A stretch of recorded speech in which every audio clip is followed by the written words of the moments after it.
여러분들은 인생에 살아오면서 어떤 위기를 경험해 보셨습니까? 그 위기에 관련된 내용을 어떻게 대처하셨습니까? 앞으로 위기가 왔을 때 그 위기를 어떠한 방법과 내용으로 대처하시겠습니까? 위기를 어떻게 대처하느냐에 따라서 위기를 벗어날 수도 있지만 위기의 수렁에 빠지는 경우도 대단히 많이 있습니다. 그러면 실제적으로 위기에 관련된 내용으로서의 선한 이웃으로서 나는 위기가 닥친 사람을 위하여 어떻게 처신을 해야 한다는 내용과 내가 위기가 닥쳤을 때 나는 어떻게 그 위기를 벗어나는가 하는 데 대한 내용이 누가복음 10장 25절로 37절까지의 말씀으로 잘 기록이 되어 있습니다. 이 내용은 선한 사마리아 사람이라는 제목으로 많은 목사님들께서 설교를 하십니다. 그 설교의 말씀이 대체적으로 성도들은 선한 사마리아 사람으로서의 처신에 관련된 내용으로 대체적으로 목사님들께서 설교를 하십니다. 내용을 좀 더 소상히 설명을 하자면 어떤 율법사가 예수님을 시험합니다. 선생님, 내가 무엇을 하여야 영생을 얻으리까? 라고 시험합니다. 예수님께서 말씀하십니다. 율법에 뭐라고 기록되어 있느냐? 내가 어떻게 읽느냐? 라고 묻습니다. 율법사가 대답합니다. 내 마음을 다하며 목숨을 다하며 힘을 다하며 뜻을 다하며 주 너희의 하나님을 사랑하라. 또한 내 이웃을 내 자신같이 사랑하라 하였나이다 라고 얘기합니다. 예수님께서 말씀하십니다. 내 대답이 옳다. 그렇게 행하라. 그리하면 영생한다고 말씀하십니다. 그러면 그 사람이 자기를 옳게 보이려고 예수님께 다시 묻습니다. 그러면 내 이웃이 누굽니까? 라고 묻습니다. 예수님께서 대답합니다. 어떤 사람이 예루살렘에서 여리고로 내려가다가 강도를 만났으며 그 강도 만난 상황이 옷이 벗겨지고 때리고 거의 죽을 정도로 버려졌다고 말씀하십니다. 한 제사장이 그 길로 내려가다가 그를 보고 피해 지나갔고 또 이와 같이 한 레위인지도 그곳에 이르러 그를 보고 피해가고 지나갔다고 얘기합니다. 어떤 사마리아인은 여행 중에 그 모습을 보고 그를 보고 불쌍히 여겨서 가까이 가서 기름과 포도주로 그의 상처를 씻어주고 싸매주고 자기 짐승에 태워서 주막으로 데리고 가서 돌보아주고 그 이튿날 주막 주인에게 데나리온의 돈을 주면서 얘기합니다. 이 사람을 잘 돌봐줘라. 내가 돌아오는 길에 비용이 더 발생되면 그것을 주겠다라고 얘기를 합니다. 다시 율법사에게 묻습니다. 내 생각에는 이 세 사람 중에 누가 강도 맞는 사람의 참 이웃이냐라고 묻습니다. 자비를 베푼 자이나이다 라고 율법사가 얘기를 합니다. 예수님께서 말씀하십니다. 너도 가서 이같이 해라고 얘기를 하십니다. 이 말씀에 대한 상황을 분석을 해보면 두 가지 상황을 이해할 수 있는 것입니다. 율법사의 관점에서 선한 사람이 율법사로서 위기를 처한 사람에게 어떻게 하라 하는 데 대한 내용이며 다른 각도에서 얘기를 하자면 내가 강도 만났을 때 나를 돕는 사람이 누구다라는 관점이 내포가 되어 있는 것입니다. 그러면 이 말씀을 가지고 여러분들은 어떻게 위기에 관련된 내용으로서 처해졌을 때 어떻게 대처하시겠습니까? 이웃이 위기가 닥쳤을 때 어떻게 대처하시겠습니까? 이 내용을 현대적인 관점에서 생각해 보겠습니다. 내가 살아가는 삶 가운데서 위기가 닥쳤을 때 그 위기를 어떻게 대처하십니까? 그 대처하는 데 대한 내용이 나옵니다. 그 대처하는 데 대한 내용은 현대적인 관점에서 제사장을 목사님으로 이해할 수 있고 레위인을 장로님으로 이해할 수 있습니다. 그러면 내가 위기가 닥쳤을 때 목사님을 향하여서 나는 위기를 어떻게 대처해야 내가 도움을 청할 수 있습니다. 내가 위기가 닥쳤을 때 장로님께 위기를 처해달라고 부탁할 수도 있습니다. 그 내용이 권사님일 수도 있고 집사님일 수도 있습니다.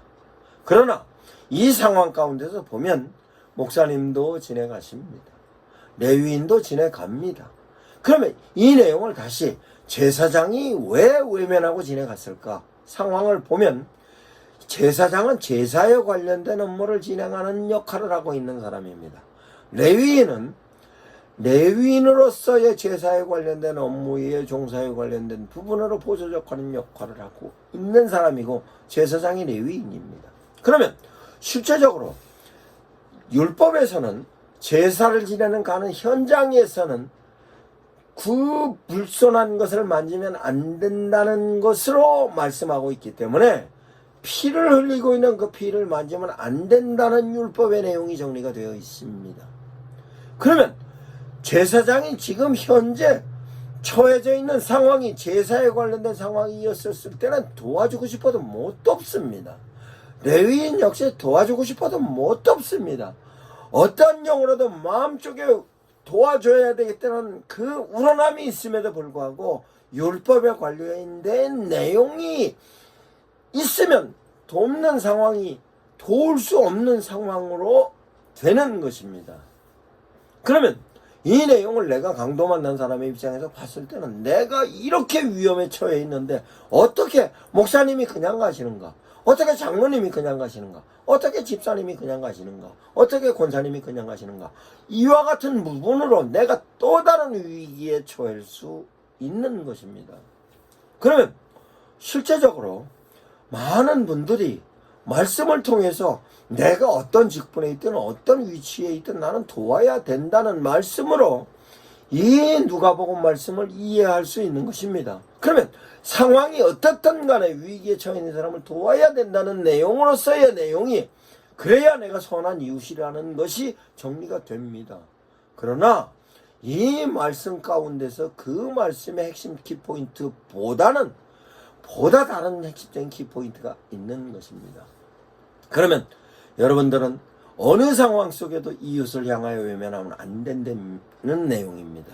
그 내용은 목사로서 장로로서 집사로서 성도들은 많은 사람이 위기에 처하면 그 위기 가운데서의 그네들을 돕는 방법을 찾아야 하는 것입니다. 이 말씀을 근거로 많은 사람들이 어려움에 처하면 교회에서 달려갑니다. 뿐만 아니라 성도들이 달려가서 그 위기에 관련된 부분으로 많이 돕습니다. 홍수가 났을 때, 불이 났을 때, 전염병이 돌 때 여러 가지 상황 속에 많은 교회가 이 모습을 실천하는 모습으로 달려가서 많이 돕습니다.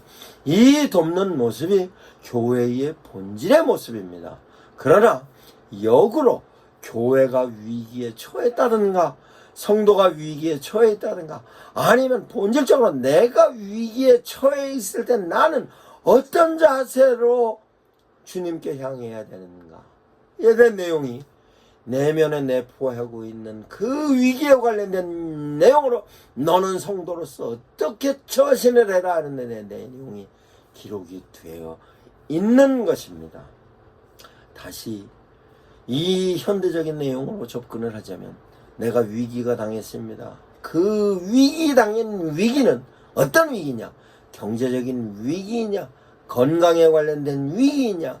관계적인 관점의 위기이냐? 이와 같은 다양한 위기가 있을 것입니다. 그러면 실제로 경제적인 관점의 위기로 경제적인 곤란을 심각하게 경험할 때 그 내용을 가지고 교회에 뛰어들어가서 사람들을 향하여서 도움을 받고자 할 때의 내용은 교회가 시험 드는 요소 가운데 가장 큰 요소 중에 하나입니다. 그래서 실제적으로 금전적인 거래를 통해서 교회가 위기가 오는 경우가 대단히 많이 있습니다. 그러면 그 내용을 어떻게 벗어나야 되는가에 대한 내용을 다른 각도에서 생각하지 않으면 교회가 위기에 처할 수 있는 것입니다. 또한 관계성에 관련된 위기입니다.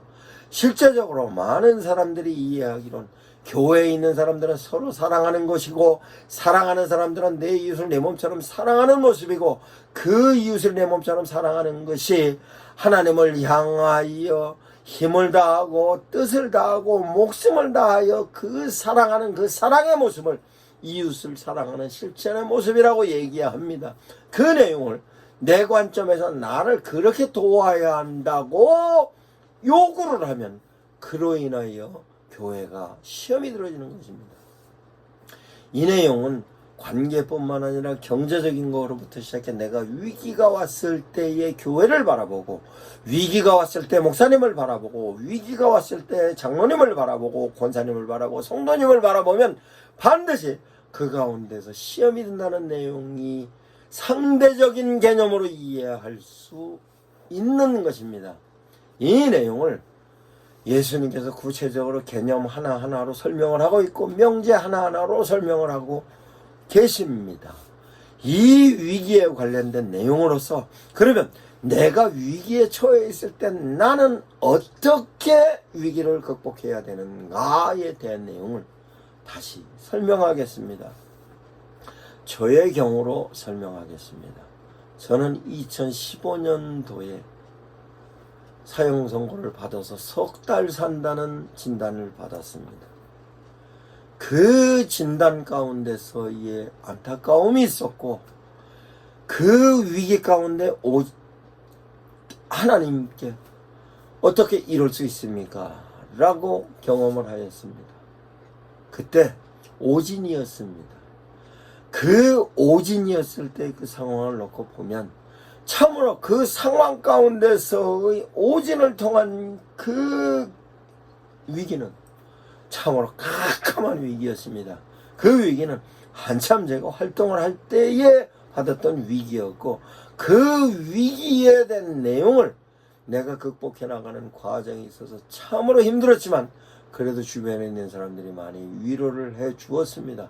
두 번째 위기가 왔습니다. 두 번째 위기는 급성폐혈증으로 쓰러져 죽기 직전에 급하게 응급으로 수술하는 바람에 살았습니다.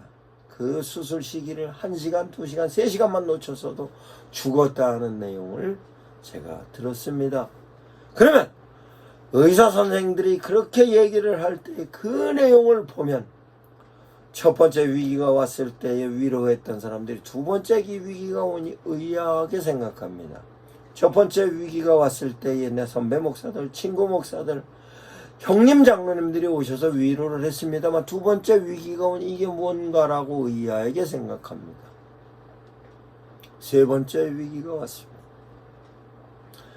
세 번째 위기가 와서 붕해를 하고 돌아와서 연구실에 있을 때 눈이 안 보이기 시작해. 왼쪽 눈은 망막에 동맥이 막히고 오른쪽 눈은 망막에 동맥이 터져서 양쪽 눈 다 실명했습니다. 1년 동안은 아무것도 보지 못하고 연구실에서 울기만 하였습니다. 이 내용이 오진으로서의 1년, 폐혈증으로서의 1년, 눈이 안 보여서 1년, 3년 동안은 아무것도 못하는데, 시간적으로는 3년입니다만 5년 가까이를 아무것도 못하고 있었습니다. 저에게 저와 관련된 업무를 진행하였던 변호사가 와서, 목사님 위임장 써주시죠. 왜 그렇습니까? 목사님 사업할 때에 관련된 미수금이 있습니다. 그거 받아올 수 있습니다. 얼마나 됩니까? 6억 가까이 됩니다. 그래서 써줬습니다. 그러나 시간이 너무 많이 지나서 그 내용이 패소로 이어졌습니다. 다시 목사님 항소할 테니까 받아오겠습니다. 그래서 그냥 당신께서 스스로 다 해결하십시오 라고 하고 위임장을 써줬습니다. 그 이후로 그걸 승소하였는지 패소하였는지는 모르겠습니다만 그렇게 해서 그 내용을 끝났습니다. 6억 받을 수 있다는 것으로서 하나님께 날 다시 살리시는구나 생각을 했습니다. 교회는 사임을 한 지 여러 해 됐습니다. 내가 활동을 못한 지 사임을 하였고, 주변 사람들은 다 떠나갔으며, 뿐만 아니라 경제적인 활동이 전혀 되지 않음으로 말미암아 경제적인 피폐는 말도 못하게 힘들어졌습니다.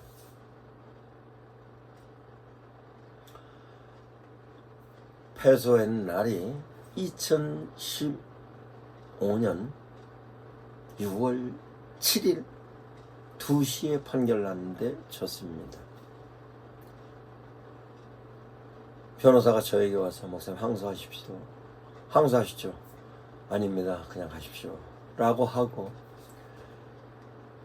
2시부터 6시까지 하나님께 엎드려 펑펑 울었습니다.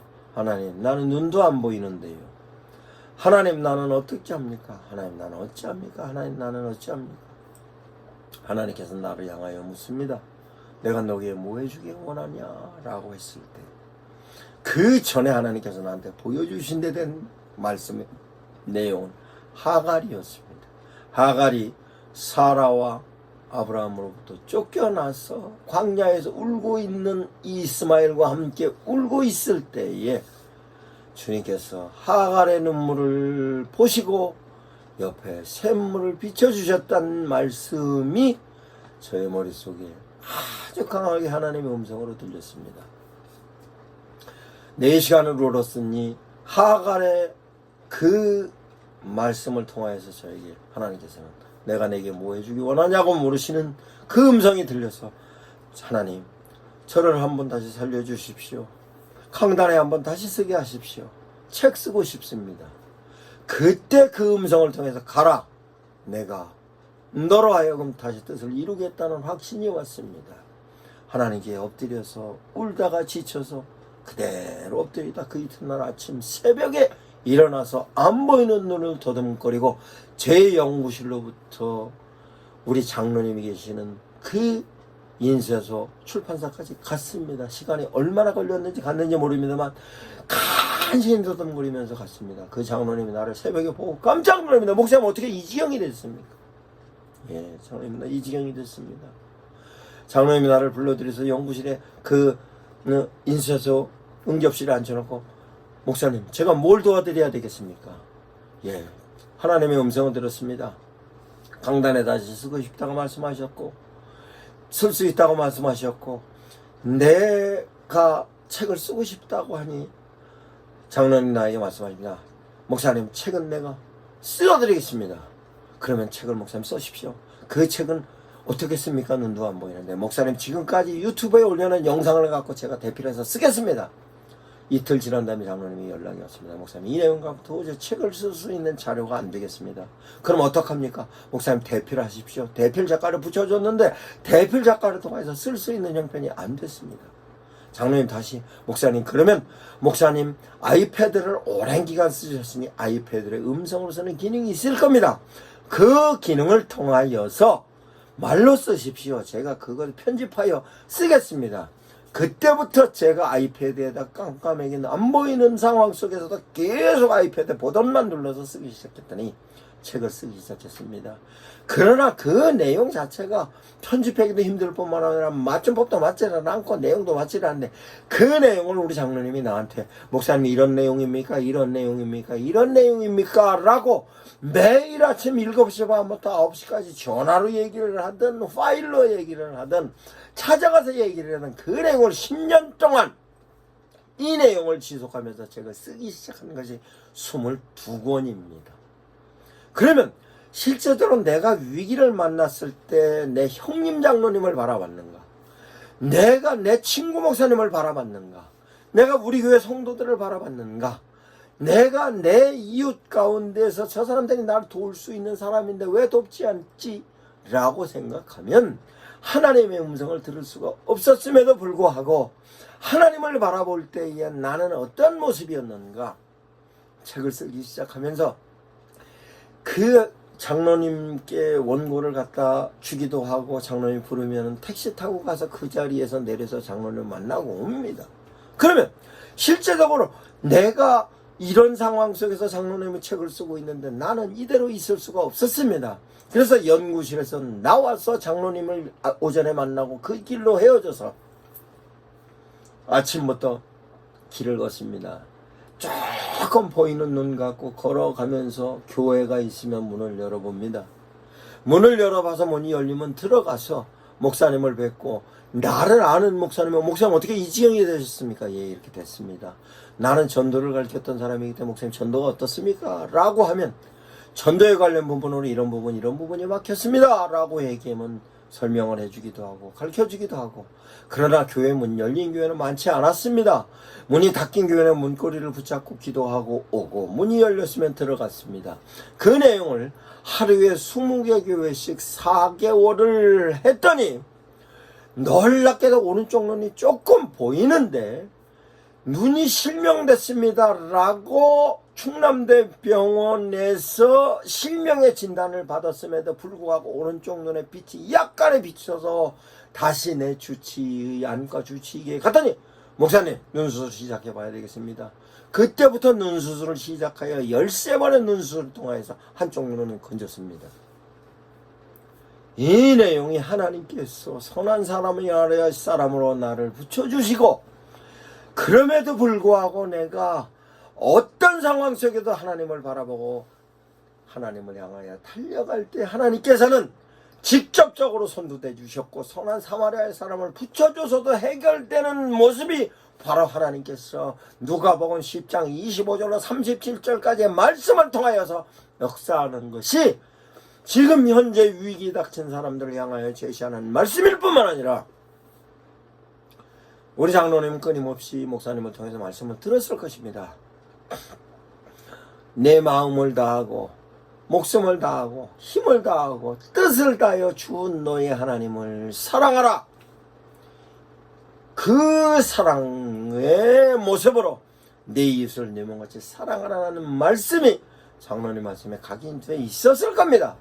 그 내용이 나를 향하여서 아낌없이 베풀어줬던 은혜가 하나님께서 준비하셨던 사마리아 사람입니다. 그러면 그 사마리아 사람인 장로님을 통하여서 나는 일어났으면, 다시 장로님이 그런 위기가 닥쳤을 때의 그 위기는 어떻게 이해할 수 있을까요? 마태복음 5장 말씀의 긍휼입니다. 내가 긍휼을 베풀고 있으면 그 긍휼의 위치에 있을 때에 많은 사람들은 나를 긍휼로 나를 돕는 사람으로 바뀝니다. 그 내용이 마가복음 10장에도 나옵니다. 다윗의 자손 예수의 나를 불쌍히 여기소서 했을 때 많은 사람들이 꾸짖어 잠잠하라 합니다. 그때 더욱 심히 소리지는 예수에게 돌아서시니 안심하고 일어나라라고 꾸짖어 잠잠하라 했던 사람들이 다 바뀝니다.